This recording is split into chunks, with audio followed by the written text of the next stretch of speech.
திராவிட முன்னேற்ற கழகம் ஆட்சிக்கு வந்தா அரசு காலி பணியிடங்கள் 3 லட்சம் பேர், அரசு சார்ந்த காலி பணியிடங்கள் 2 லட்சம் பேர், மொத்தம் 5 லட்சம் காலி பணியிடங்கள் தமிழகத்தில் இருப்பதாகவும், திராவிட முன்னேற்ற கழகம் ஆட்சிக்கு வந்தா அரசு காலி பணியிடங்கள் அனைத்தும் நிரப்பப்படும் என்று அறிவிப்பு கொடுத்தார்.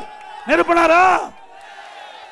கடந்த சட்டமன்ற கூட்டத்தொடரில் 5 ஆண்டு திராவிட முன்னேற்ற கழக ஆட்சியில் ஓய்வு பெற்றவர்கள் 1 லட்சம் பேர், பணி நியமனம் ஆணையவர்கள் 94,000 பேர், அதுலயே 6,000 பேர் தொங்கிட்டு இருக்குது.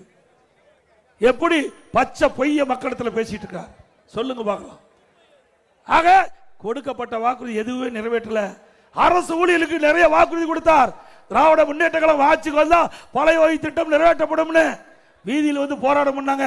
கைது பண்ணதான் மிச்சம், ஒண்ணுமே செய்யல. அதோட செவிலியர் போராட்டம், கொடுக்கப்பட்ட வாக்குறுதி அதுவும் நிறைவேற்றல. விவசாயிகள் கொடுக்கப்பட்ட வாக்குறுதி நிறைவேற்றல. மருத்துவர்கள் கொடுக்கப்பட்ட வாக்குறுதி நிறைவேற்றல. தூய்மை பணியாளர் கொடுக்கப்பட்ட வாக்குறுதி நிறைவேற்றல. அவர்களாம் வீதியிலே வந்து போராடக்கூடிய நிலை இந்த ஆட்சியில் பார்க்கப்படுகிறது. ஆக அத்தனை பேரும் போராட்டத்தில் குவித்து விட்டார்கள். வருகின்ற சட்டமன்ற தேர்தலில் திராவிட முன்னேற்ற கழகத்திற்கு தகுந்த பாடத்தை இவர் வழங்குவார்கள். நல்லாட்சினா எடப்பாடியார் தான். வாக்களிப்பீர் இரட்டை இலைக்கே.